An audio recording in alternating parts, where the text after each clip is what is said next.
حضور کریم علیہ الصلوۃ والسلام کی بارگاہ میں نیکیوں کے ستارے جو ہے وہ چمک رہے ہیں۔ بڑے جلیل القدر صحابی جو ہے وہ حضور کی بارگاہ میں تشریف فرما ہے۔ تو حضور کریم علیہ الصلوۃ والسلام نے ارشاد فرمایا کہ تم میں سے آج کسی کا روزہ ہے، تم میں سے کسی نے آج روزہ رکھا ہے؟ تو وہ رمضان المبارک کا مہینہ نہیں تھا بلکہ حضور نفلی روزوں کے بارے میں پوچھ رہے تھے۔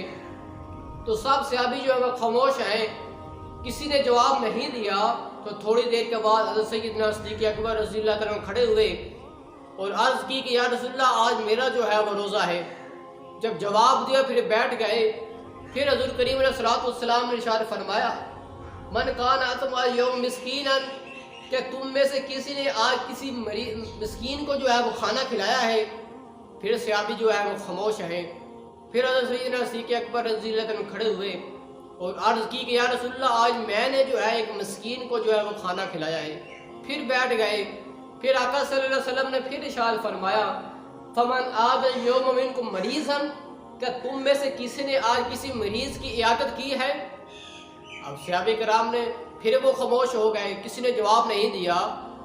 تو پھر جو ہے حضرت سیدنا صدیق اکبر رضی اللہ تعالیٰ عنہ کھڑے ہوئے اور عرض کی کہ یا رسول اللہ صلی اللہ علیہ وسلم آج میں نے جو ہے ایک مریض کی عیادت کی ہے۔ پھر بیٹھ گئے۔ جب ہر بات کا جواب، سوال کا جواب جو ہے حضرت سیدنا صدیق اکبر رضی اللہ عنہ نے دیا، تو آقا صلی اللہ علیہ وسلم نے ارشاد فرمایا کہ جن باتوں کا میں نے ذکر کیا ہے اگر یہ سب باتیں جو ہے وہ کسی میں پائی جائیں تو وہ جنتی ہے۔ تو دیکھیے حضرت سیدنا صدیق اکبر رضی اللہ عنہ کی شان کا اندازہ دیکھیے۔ آپ کی شان پر قربان جاؤں کہ جن کی جنت کی بشارت جو ہے وہ حضور کریم علیہ الصلوۃ والسلام دے رہے ہیں۔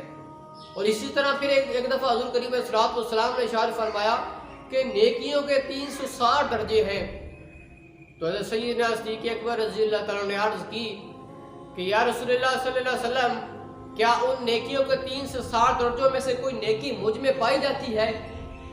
تو آقا صلی اللہ علیہ وسلم نے ارشاد فرمایا کہ اے ابو بکر میں نے نیکیوں کے 360 درجوں کو دیکھا ہے اور معلوم ہوا ہے کہ وہ نیکی نیکی نہیں ہے جو تجھ میں نہ پائی جائے۔